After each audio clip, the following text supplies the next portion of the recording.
a ser un país. Esta es la historia de cómo comenzó aquella tarea que todavía hoy, está claro, no termina.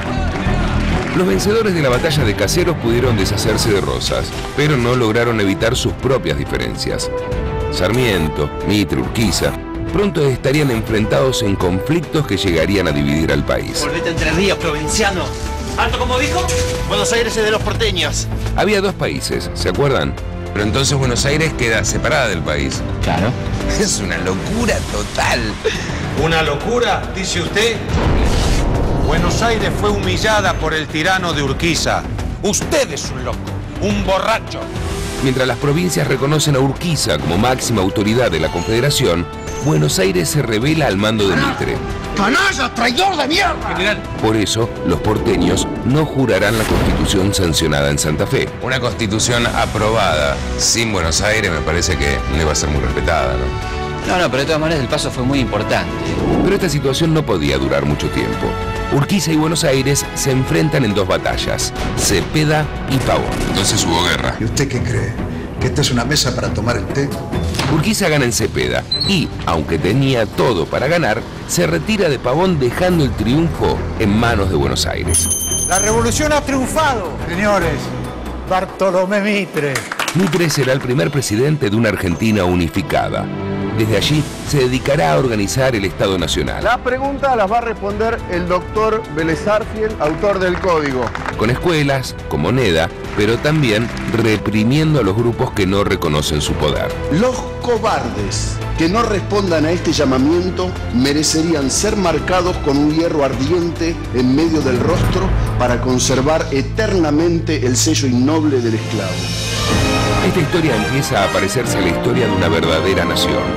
Tal vez por eso mismo no pueda evadir capítulos también oscuros y atroces como los que están por venir.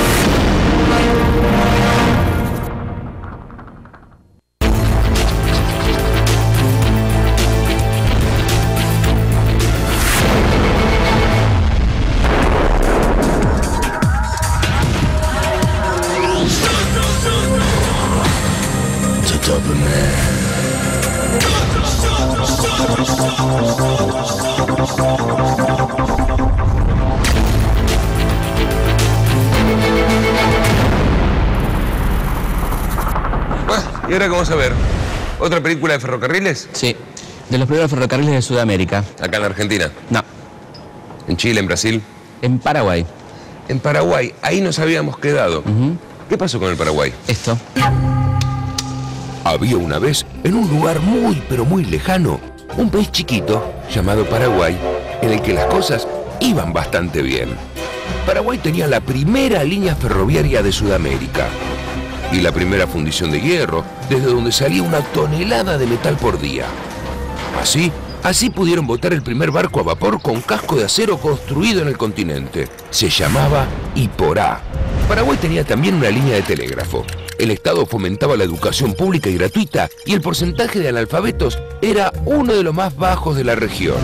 En solo 5 años, entre 1857 y 1862, la cantidad de alumnos en las escuelas paraguayas pasó de 16.000 a 25.000. No había latifundios ni esclavos. La tierra estaba repartida de otra manera. El Estado disponía de grandes extensiones que arrendaba a los campesinos. Eran las estancias de la patria, desde donde se producían yerba mate y tabaco para exportar a todo el mundo. Paraguay era el único país de América Latina sin desocupados y sin deuda externa. Algo había que hacer. Qué increíble, ¿eh? Parece un cuento. Pero era real, Mario, ¿eh? Claro. Tan real que según algunos, el Paraguay era un muy mal ejemplo para el resto de América Latina. Sí, está bien. Pero por lo que vi, esto no alcanzaba para declarar una guerra. Bueno, Mario, pero sabemos cómo son estas cosas, ¿no? El presidente paraguayo Serrano López, un dictador que pone en peligro la seguridad de la región, bla, bla, bla, ¿no? Que le encontraron armas de destrucción masiva. Sí. Al final Bush no inventó absolutamente nada. No inventó nada. ¡Ey, ustedes dos! Si queremos salvar nuestras libertades y nuestro porvenir, tenemos el deber de ayudar a salvar el Paraguay. Tenemos que obligar a sus mandatarios a entrar en la senda de la civilización. Es una gran verdad.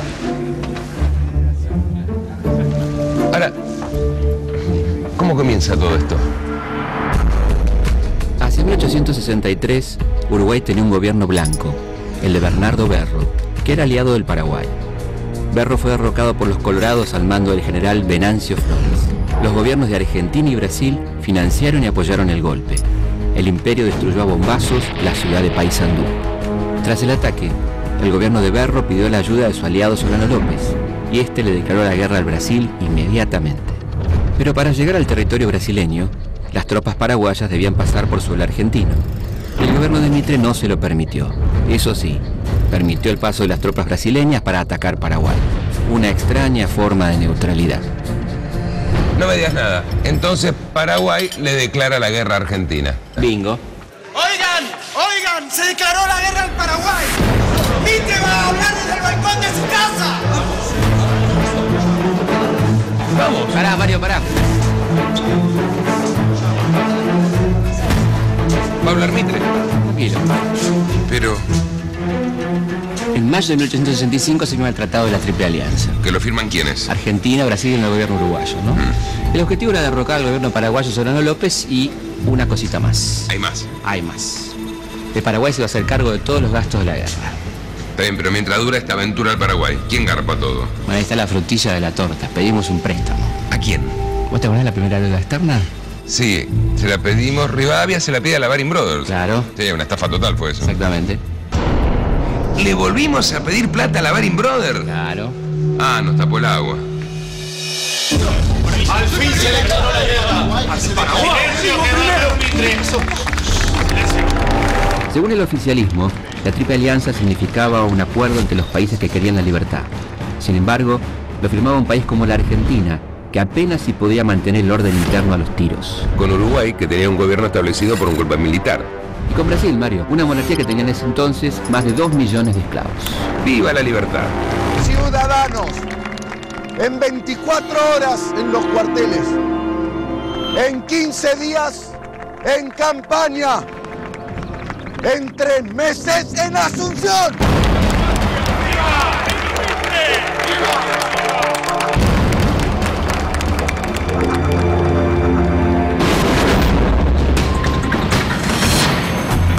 Los cálculos de Mitre fueron algo inexactos. La guerra duró casi 5 años, le costó al país más de 500 millones de pesos y 50.000 vidas humanas. Mitre dejó su cargo de presidente a su vicepresidente Marcos Paz y se puso al frente de las tropas argentinas. Bueno, en ese aspecto, nuestros respetos al señor Mitre. Claro, y a todos los miembros del gobierno que vieron perder la vida de sus hijos en el frente de batalla, ¿no? Cosa que ningún político de la actualidad estaría dispuesto a hacer. Y mientras tanto, la gente de la provincia, ¿qué decía? El general Urquiza trató de reunir fuerzas en 2 oportunidades, pero le fue muy difícil.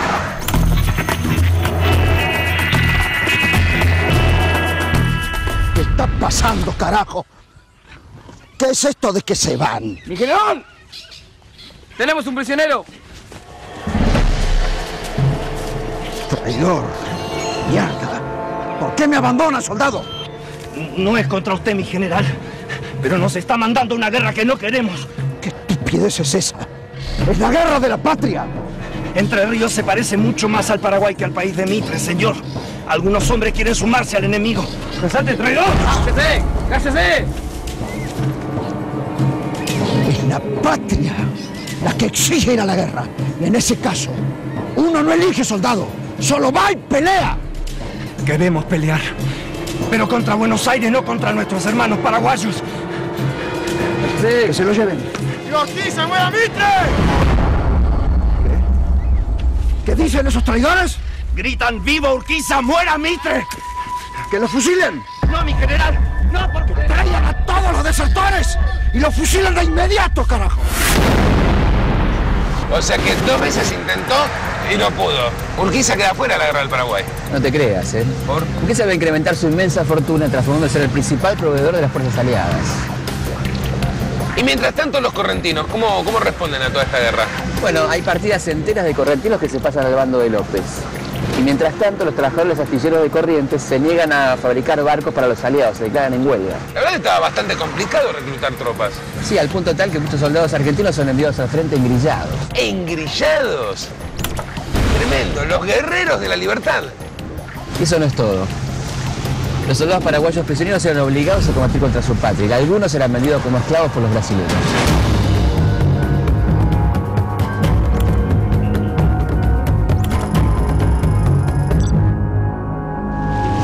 ¿Y cómo fue la guerra? Las fuerzas paraguayas fueron rápidamente expulsadas después de la batalla de Yatay y el sitio de Uruguayana. Ah, bueno, entonces ahí ya estaba. No, la guerra recién estaba empezando. Los aliados no se detuvieron, querían invadir, destruir, siguieron avanzando. Una cláusula del Tratado de la Triple Alianza los obligaba a seguir peleando hasta derrocar al presidente Solano López. El 16 de abril de 1866, 50.000 soldados aliados logran cruzar desde Corrientes hasta territorio paraguayo. Para hacerlo, deben enfrentar infinidad de obstáculos naturales a lo largo de interminables 12 días. Del otro lado, los esperaba la muerte y el deshonor. Mientras tanto, medios europeos difunden los términos hasta entonces secretos del Tratado de la Triple Alianza. La acción militar es repudiada por toda América y el mundo no duda en denominarla Guerra de Conquista. El 2 de mayo de 1866, las tropas de Flores son derrotadas por los paraguayos en Estero Bellaco. Pero 20 días después, triunfan los aliados en Tuyutí. Fue la batalla más grande de América del Sur. 33.000 aliados se enfrentaron a 25.000 paraguayos. Los derrotados tuvieron 6.000 muertos y 7.000 heridos. Solano López se hizo fuerte en Curupaití y ahí esperó a los aliados. Quédese tranquilo, en Curupaití no hay más que 50 cañoncitos. La artillería brasileña va a empezar de un momento a otro con su trabajo. Lo nuestro va a ser caminar hasta la fortaleza y tomar posesión. Fueron días de mucha lluvia, señor. ¿Será conveniente atacar mañana? Eso va a ser un lodazal. Lo suyo suena cobarde, ¿eh? No podemos postergarlo más. De todas maneras, no hay forma de fracasar. ¿Es cierto lo que dicen? ¿Qué dicen ahora? Que se entrevistó con Solano. ¿De dónde sacó eso? Se rumorea por toda la soldada. Cierto es, pero no es cosa de la soldada. Discúlpeme. ¿Es cosa de un alto oficial? Sí, pero no lo repita. ¿Y qué sucedió? Se le ofreció rendirse de una manera digna y como buen salvaje pretendió imponer condiciones que dañaban nuestro honor. Nuestro honor ya fue salvado, general. Brasil quiere seguir la guerra hasta el final. ¿Y nosotros? ¿Qué queremos nosotros? Nosotros firmamos un acuerdo. Eso vale más que cualquier estrategia. Mucha sangre corrió ya. Yo soy quien decide cuánta sangre es suficiente.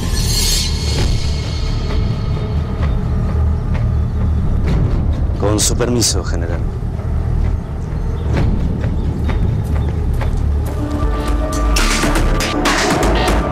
El 22 de septiembre se produce el ataque aliado a la fortaleza de Curupaití. Los barcos brasileños con sus cañones de largo alcance debían destruir la fortaleza. Una vez destruida, una fuerza que iría por tierra al mando de Mitre tenía que ocuparla. Pero todo fracasó y terminó siendo un ataque casi suicida de los aliados. Eran 17.000 hombres argentinos y uruguayos los que avanzarían contra la fortificación de Curupaití. Mitre no esperó a que la flota imperial terminara su labor, o consideró erróneamente que esto ya había ocurrido.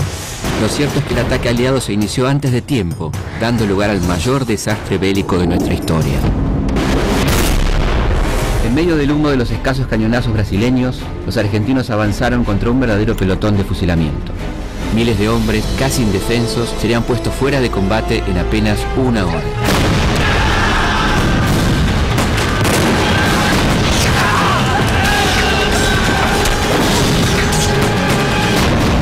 Las fuerzas paraguayas solo tuvieron 50 bajas, las fuerzas aliadas 9.000. Entre las 9.000 bajas de los aliados está la de Dominguito, el hijo de Sarmiento. Que estaba a favor de la guerra. Muy a favor.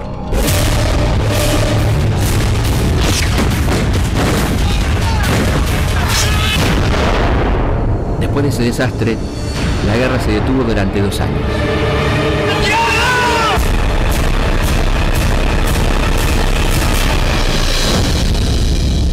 En la Argentina, las voces críticas se oían cada vez más fuertes, entre ellas la lúcida voz de Alberdi.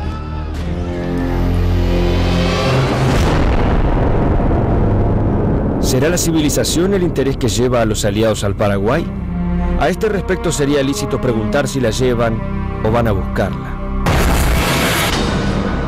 Si es verdad que la civilización de este siglo tiene por emblemas las líneas de navegación por vapor, los telégrafos eléctricos, las fundiciones de metales, los astilleros y arsenales, los ferrocarriles, etc.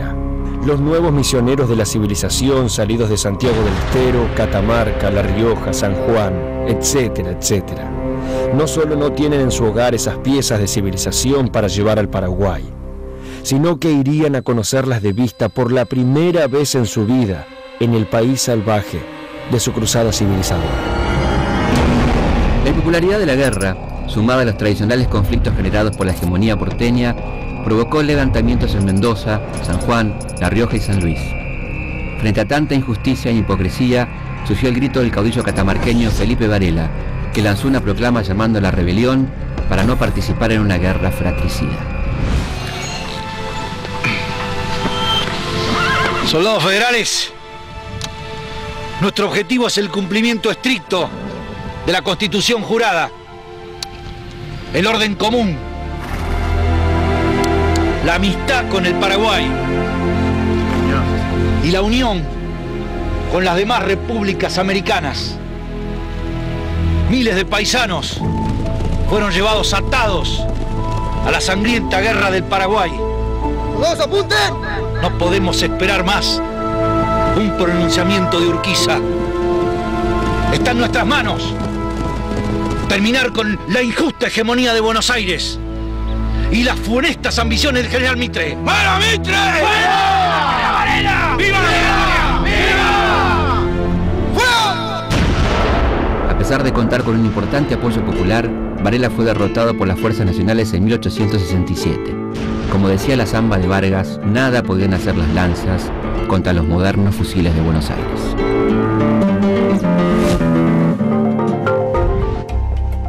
¿Y esto qué era? Esto fue una de las primeras acerías de América del Sur. Funcionó entre 1850 y 1869, ¿no? Acá se fabricaba el hierro para producir barcos, ferrocarriles, insumos domésticos. Fue una de las primeras acerías de toda América Latina, era algo bastante inédito en aquel momento donde todo se importaba de Gran Bretaña, ¿no? Y formaba parte del proyecto modernizador de los López, hacer un Paraguay moderno, independiente, autónomo.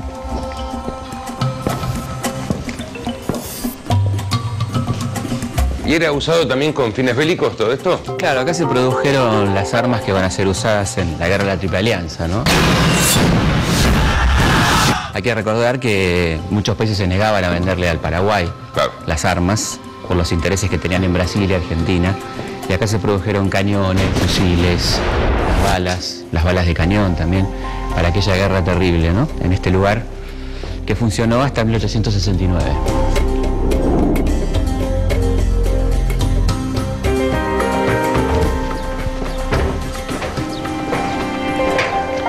Bueno, los aliados destruyeron esto, lo dinamitaron, tiraron arena en el horno principal para arruinarlo para siempre, y a los defensores de este lugar, los militares que estaban a cargo, los decapitaron. Así que el sueño de un Paraguay productor de acero, productor de hierro, de ferrocarriles, quedó también enterrado con aquella guerra de la Triple Alianza, ¿no? Tras la derrota de Curupaytí, los aliados logran recuperarse y logran los triunfos de Humaitá y Lomas Valentinas. En el año nuevo de 1869, las tropas aliadas ingresan a Asunción saqueando, matando a sangre y fuego. La orden era que no tenía que quedar ningún paraguayo varón vivo mayor de 12 años.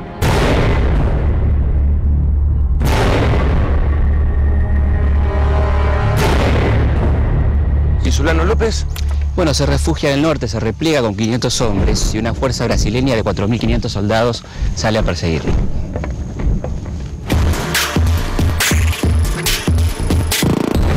El 1 de marzo de 1870, las fuerzas brasileñas copan las defensas paraguayas. López se interna en la selva. Acá, no podemos parar, están muy cerca. Vaya a defender a su madre y a sus hermanos. Vaya, asegúrese que escapen, no se detenga por nada. Vaya. Pero no. No, nada, ellos dependen de usted. No. Soldado. ¡Vaya! ¡Vaya! Nadie quería perderse las 100.000 libras que los civilizadores ofrecían por la cabeza del mariscal López. ¡López! ¡Entréguese! no se resista. Querido, ¡muero con mi patria! ¡Las misiones!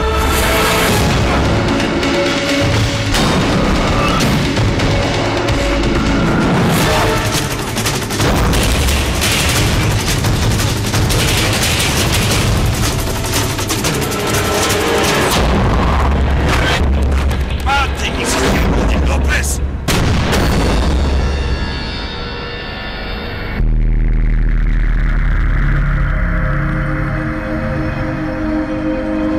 Las campanas de las iglesias se habían transformado en cañones que a falta de balas disparaban piedras, huesos y arena.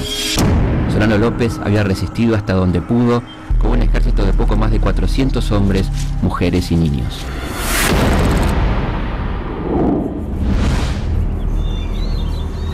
Lleven toda la comida. Vamos, apúrense con eso, por favor. No, eso esperen. Vamos a llevar lo que necesitemos nomás. Vamos. Vamos, apúrense. Que estén listos los caballos. Gracias. Vamos, suba. Suba. ¿Dónde está su padre, Panchito? Se quedó luchando. Yo no me voy hasta que llegue. Madre. No me voy a ir. Madre, él me pidió que los proteja. Está bien. ¡Vamos!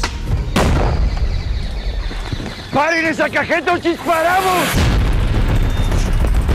¡Vamos, váyanse! ¡Ahí va, queridas y López, esos bastardos! La que va ahí es la esposa del mariscal de Paraguay. ¡Entréguese! Un coronel paraguayo jamás se rinde. ¡Disparen!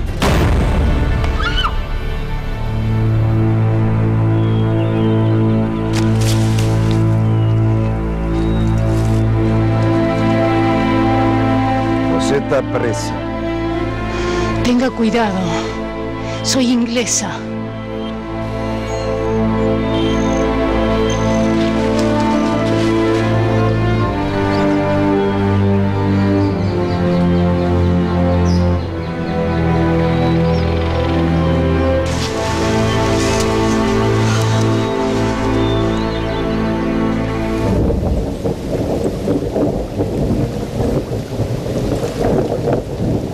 Elisa Lynch fue una irlandesa que creció en un internado de Dublín.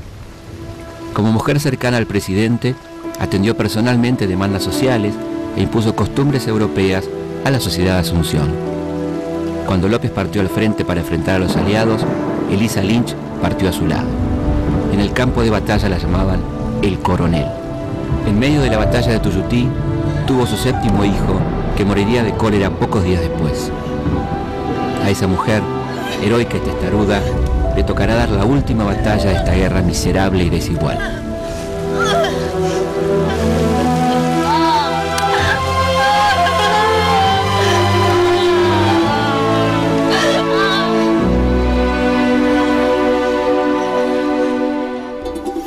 Después de la guerra, ya no quedaba un solo tren en Paraguay. También se destruyeron sus fábricas, sus astilleros, su telégrafo. Las escuelas desaparecieron y buena parte de su territorio se repartió entre los ganadores. Su población fue diezmada. Pasó de tener 500.000 habitantes a tener 116.000, de los cuales solo un 10% eran hombres. El resto eran mujeres y niños. Y acá descansan los restos de Solano López. Junto a los restos de Solano López y de su valiente hijo quedaron enterrados también los sueños de un país digno y justo.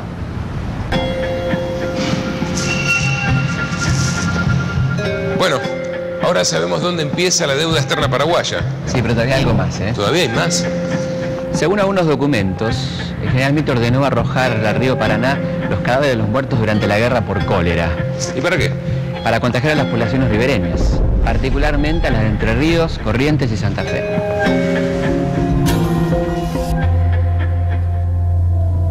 En la guerra del Paraguay ha triunfado no solo la República Argentina, sino también los grandes principios del libre cambio. Cuando nuestros guerreros vuelvan de su campaña, podrá el comercio ver inscrito en sus banderas victoriosas los grandes principios que los apóstoles del libre cambio han proclamado. Cándido López era un fotógrafo y pintor de 25 años que decidió enrolarse como voluntario en las fuerzas de la Triple Alianza. Durante aquellos días de horror, bocetaría las más crueles escenas. Los campamentos, los sitios, las batallas, todo sería pintado al regresar del frente. Pero una granada lo hirió durante el desastre de Curupaytí y para evitar la muerte por gangrena, los médicos debieron amputarle su brazo derecho. Ya en la soledad de su estudio, Cándido López estuvo un año educando su mano izquierda para poder pintar aquello que había visto. Y lo logró. Sus más de 50 cuadros sobre la guerra del Paraguay son hoy uno de los más valiosos tesoros del arte argentino. A esta historia le está faltando un nombre. El de un personaje que llegaría por esta época a su más grande dimensión. Pero volvamos un poco hacia atrás. Vayamos a ver de dónde viene el próximo protagonista de esta historia. Contemos desde un comienzo a Domingo Faustino Sarmiento, un hombre que protagonizó los sueños de una generación de argentinos y también sus pesadillas. ¿A dónde va en horas de clase, alumno Pergolini? ¿Estudió la lección? ¿Hizo la tarea? No pude. Se me cortó la luz en casa y... No hay excusa para no hacer la tarea. Te castigar.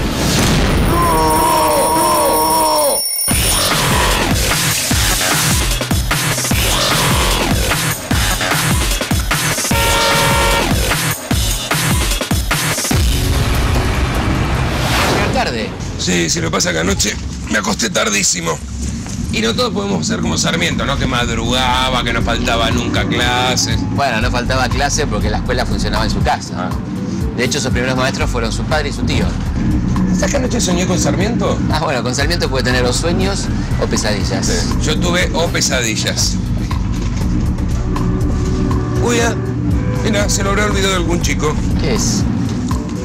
Uy, qué bueno, el álbum de figuritas de Sarmiento. Sí, buenísimo, divertidísimo. Sos raro vos,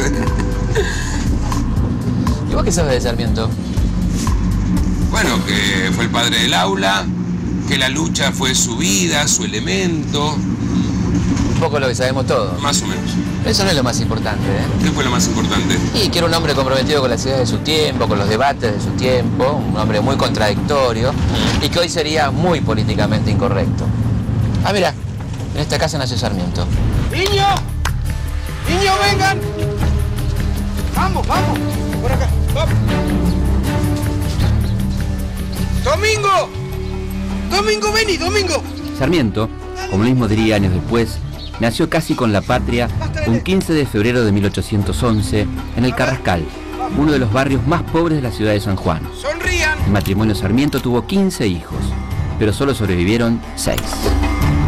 Uno de ellos, por supuesto, era Faustino Valentín Sarmiento. Tiempo después le iban a agregar el nombre Domingo en honor al santo protector de la familia.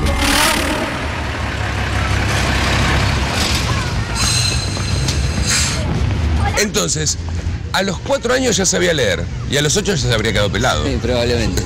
Sí, pero fuera de su casa, ¿fue alguna vez al colegio? Claro, fue una de las llamadas escuelas de la patria, aquellas escuelas fundadas por la Revolución, y ahí entendió que tenía que dedicar su vida a la cultura y a la educación. Sí, pero también entendió un almacén, mira. Sí, claro. La historia de Grecia la estudié de memoria y la de Roma enseguida. Y esto mientras vendía yerba y azúcar y ponía mala cara a los que me venían a sacar de aquel mundo que yo había descubierto para vivir en él. Joven, preciso azúcar. Ángela, no me va a atender, ¿eh? Señora, cuando termine de leer este párrafo la atiendo. ¿Será posible, Domingo? ¿Acaso no ves que la señora quiere ser atendida? ¿Y qué? Si la señora quiere azúcar, ¿yo tengo que dejar de leer? Mientras viva con nosotros, sí, jovencito. ¿Cuánto? Una cucharada, por favor. No sé qué vamos a hacer con este muchacho. Póngame 2. Siempre leyendo y leyendo. Sin trabajo y sin sacrificio nunca va a ser nadie. Señora, estoy estudiando para ser presidente. Presidente. ¿La señora quiere azúcar? Bueno, azúcar va a tener. Dame, tía. Tome, señora. ¡Insolente! Domingo Faustino, vení para acá. Chico raro este Sarmiento, ¿eh? Y un poco peleador, ¿eh? ¿Cómo peleador?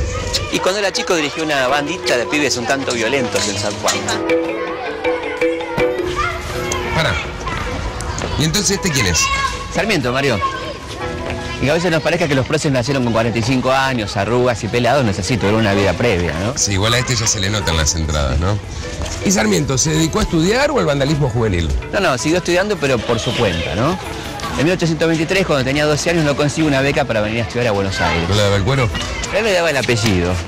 Las becas no eran muy distintas en aquella época, se conseguían o por acomodo o por sorteo.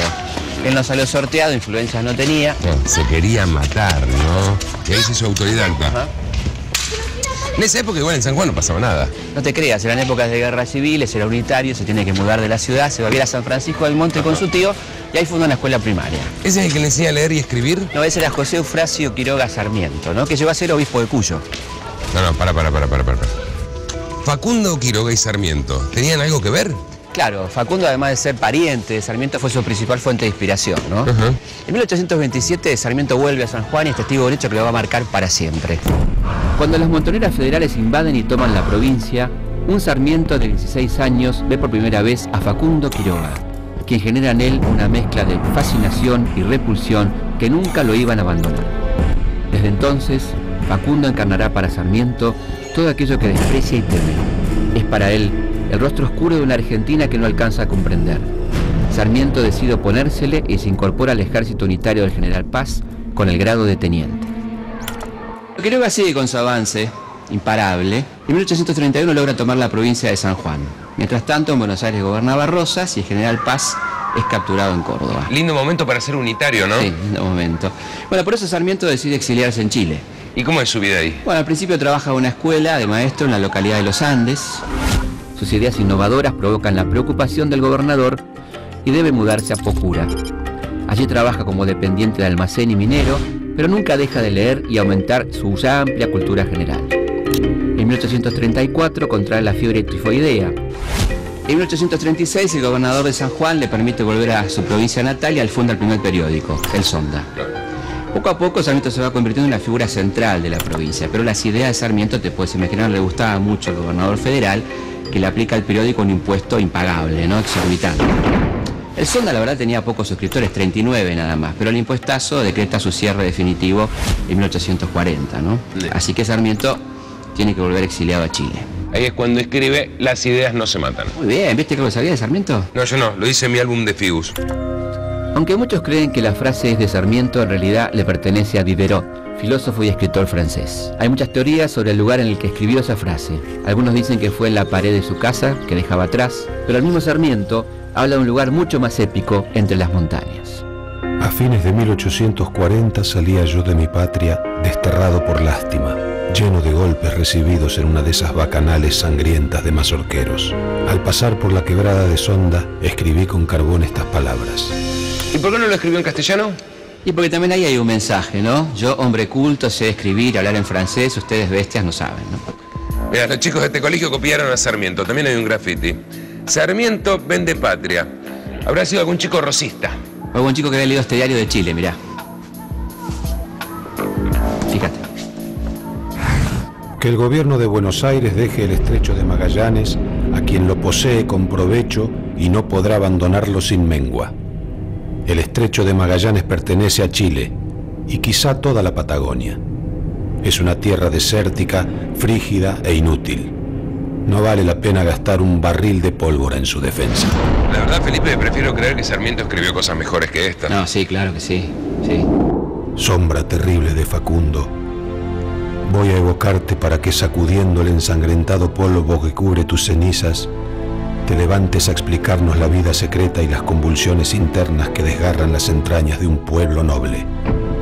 Facundo, provinciano, bárbaro, valiente, audaz. Es por aquellos años de exilio que Sarmiento publica en Chile El Facundo. El libro tiene un subtítulo muy significativo: Civilización y Barbarie. La vida de Facundo es la excusa para hablar del gaucho, del caudillo, el desierto interminable, todos los elementos que para Sarmiento representaban el atraso con los que había que terminar, sea como sea. Escucha, Facundo, provinciano, bárbaro, valiente, audaz, fue reemplazado por Rosas, hijo de la culta Buenos Aires sin serlo él. Por Rosas, falso, corazón helado, espíritu calculador que hace el mal sin pasión y organiza lentamente el despotismo con toda la inteligencia de un Maquiavelo. Bueno, indudablemente acá los palos no son para Quiroga, sino para Rosas. No, está claro. El Facundo fue mucho más que un libro, fue un panfleto contra Rosas. Ahí Sarmiento describe al caudillo y propone eliminarlo. No, señor, usted está equivocado. No habiendo sociedad reunida, toda clase de gobierno se hace imposible. La policía no puede ejercerse, la municipalidad no existe. ¿Pero cómo que la municipalidad? ¿Dónde colocar las escuelas para que asistan los niños diseminados a grandísima distancia, en todas direcciones?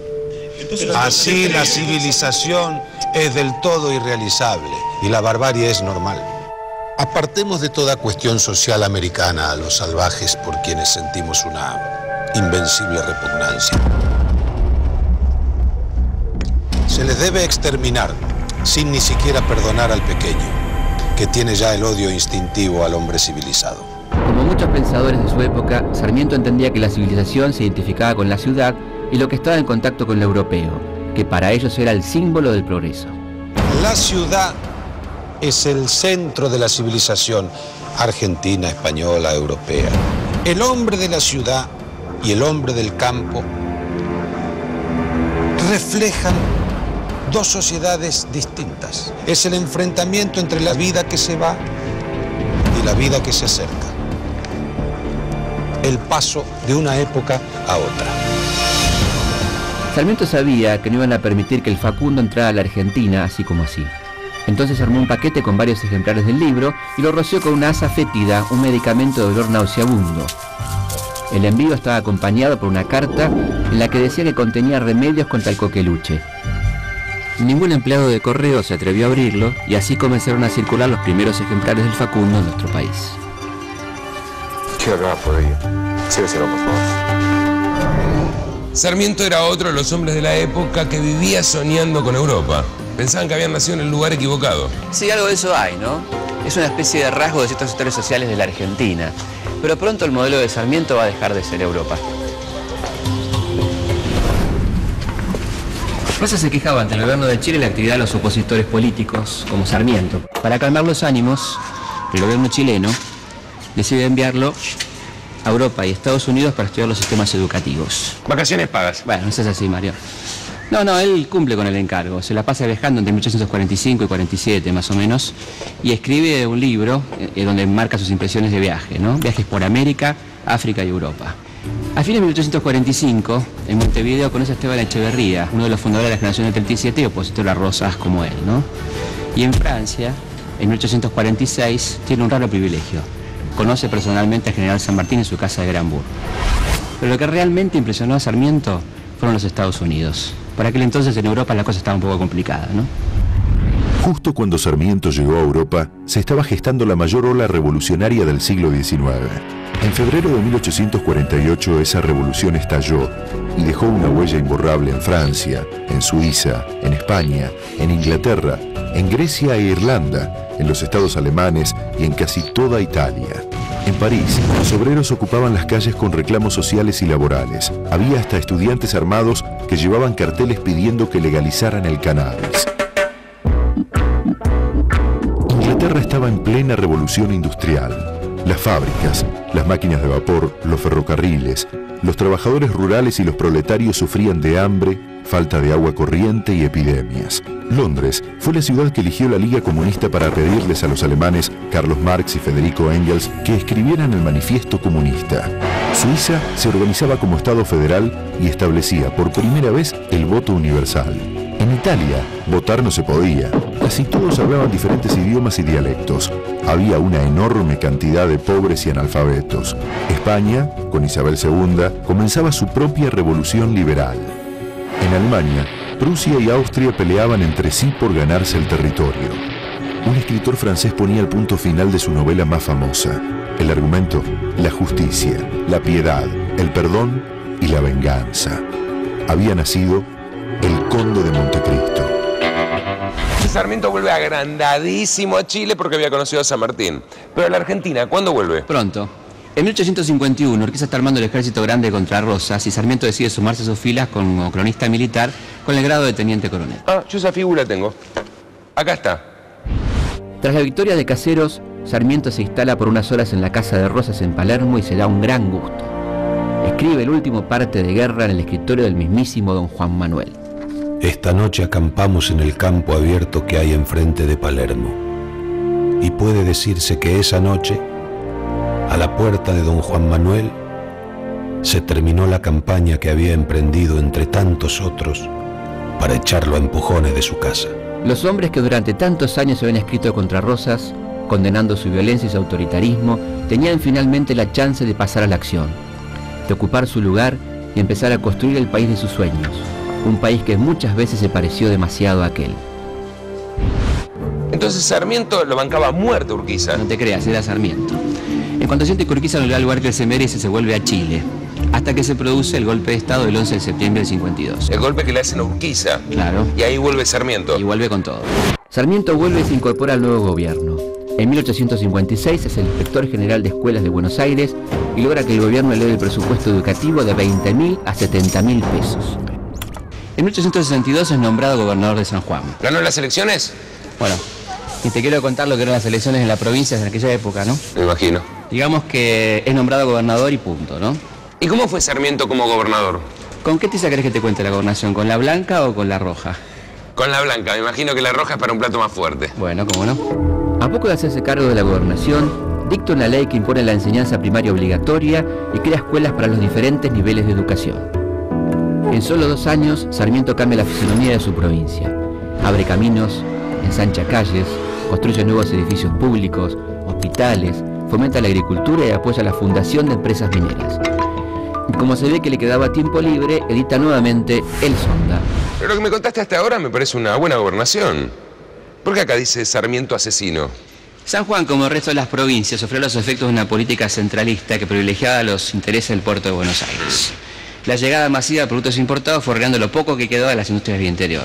Esto provocaba miseria, desocupación, hambre y llevó al levantamiento de muchos caudillos del interior, entre ellos Chacho Peñalosa.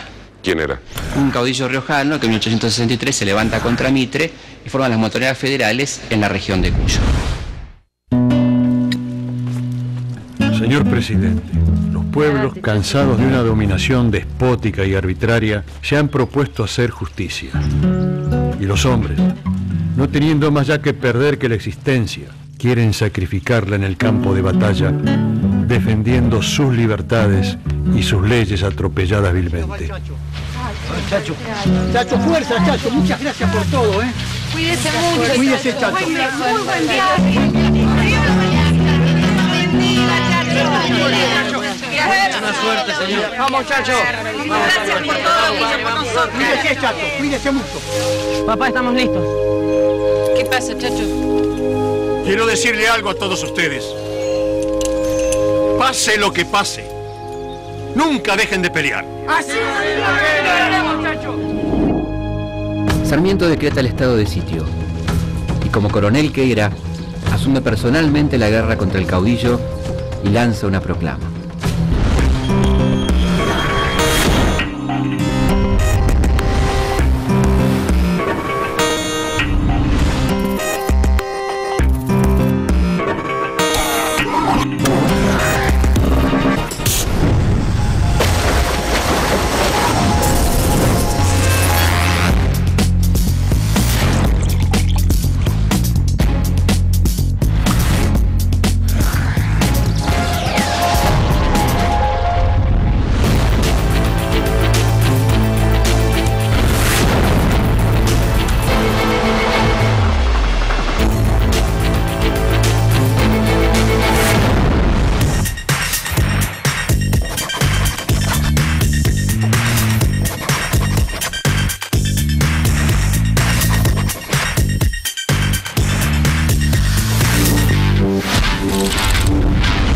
Sarmiento decreta el estado de sitio y como coronel que era, asume personalmente la guerra contra el caudillo y lanza una proclama.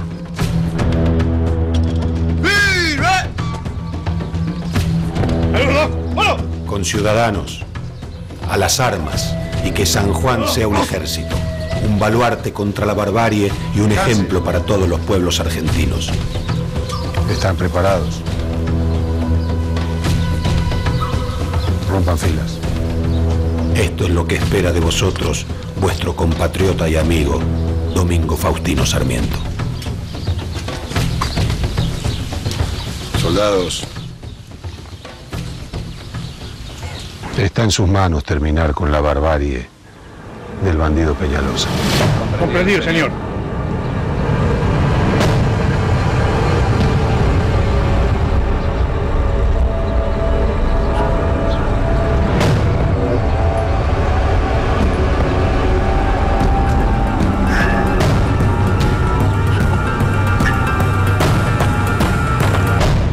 Esto no puede terminar nada bien. No, la verdad que no.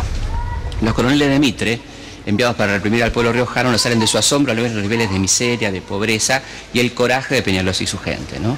Pero de todas maneras cumple con las órdenes. Para contar eso, era la tiza roja. Exactamente.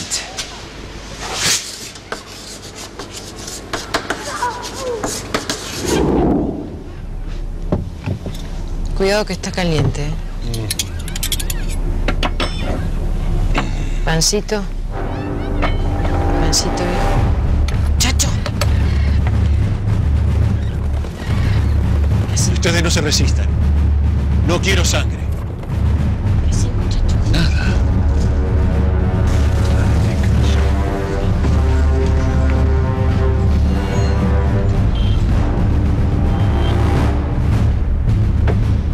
¿Quién es ese bandido del Chacho? Soy el general Peñalosa. Y no soy ningún bandido. ¡Ríndase! Tengo su palabra que no le va a pasar nada ni a mi mujer ni a mi hijo. Estoy rendido.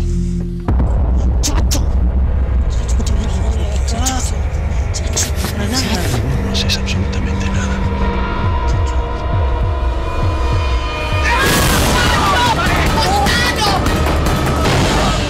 El Chacho se rinde y es cobardemente asesinado y decapitado en presencia de su familia. ¡Pare, soldado!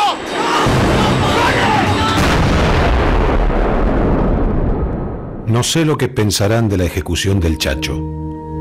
Yo, inspirado por el sentimiento de los hombres pacíficos y honrados, he aplaudido la medida precisamente por su forma.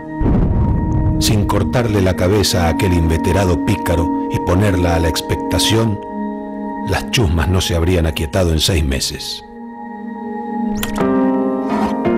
Como te acordarás, acá estaba la Casa de Rosas. Sí, pero ¿dónde exactamente? La intersección de las actuales Sarmiento y Libertador. Qué irónico, ¿no? Ponerle Sarmiento a la calle que daba la Casa de Rosas. Claro, eso de los terrenos de Rosas, Sarmiento va a crear el Parque 3 de febrero. ¿Por qué le pone 3 de febrero? Porque es el día de derrocamiento de Rosas. Y después estos terrenos van a ir siendo cedidos a la sociedad rural, la sociedad de polo y al hipódromo, ¿no? ¿Y con la Casa de Rosas qué hicieron? La dinamitaron, Mario. ¿La dinamitaron? ¿Se adivina cuándo? Un 3 de febrero. Un 3 de febrero de 1889. Y adivina qué pusieron donde estaba la habitación de Rosas. No, ni idea. Acá está. La estatua de Sarmiento. Donde estaba la habitación de Rosas, pusieron la estatua de Sarmiento. Felipe, en la Argentina nadie descansa en paz.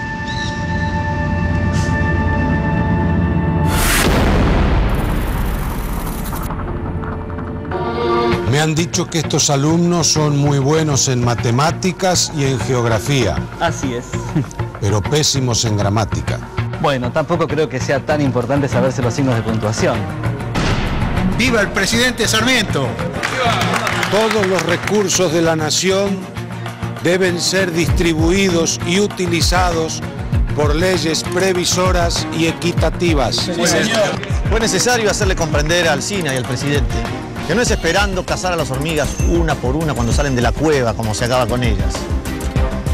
Hay que destruir el hormiguero. ¿Mitre preso? ¿Qué es el concurso de los trenes? No, Mario, es por la revolución fallida. Siempre pensé que la peor de las votaciones legales vale más que la mejor de las revoluciones. Pero hoy creo que la revolución es un derecho, un deber y una necesidad. Y que no ejecutarla sería un oprobio, que probaría que somos incapaces e indignos de guardar y de merecer las libertades perdidas.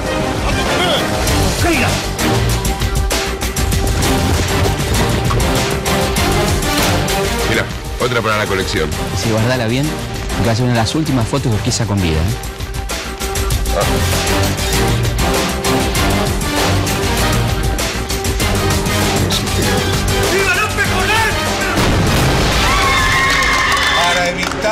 Mientras los elementos de civilización se acumulan en las costas, lo restante del país se ha entregado a la barbarie.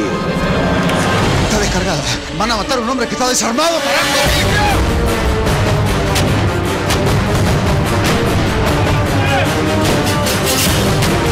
De esta manera, siguiendo esta escuela, es hombre honrado aquel que no hace dilapidaciones, aquel que no saca del bolsillo, y permítaseme esta frase vulgar, señor presidente, un reloj que no le pertenece.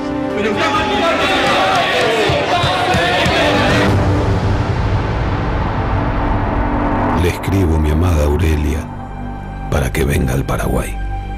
Venga. Que no sabe la bella durmiente lo que se pierde de su príncipe encantado. Espere, venga. ¿Sí? Dígame, ¿se sabe cuánto tiempo más voy a estar acá? ¿Por qué no deja de cantar esas pavadas? ¿Qué es lo que pasa? ¿No se da cuenta que está ofendiendo? Gaucho bruto. ¿Qué está pasando? Aquí está el señor presidente emitiendo unos juicios un tanto discutibles. Una de las cosas que más me llama la atención es como un tipo como Sarmiento, que tenía esas actitudes, esa forma de expresarse tan extremas, ¿no? Nunca haya sufrido ningún tipo de ataque. Es que sí lo sufrió.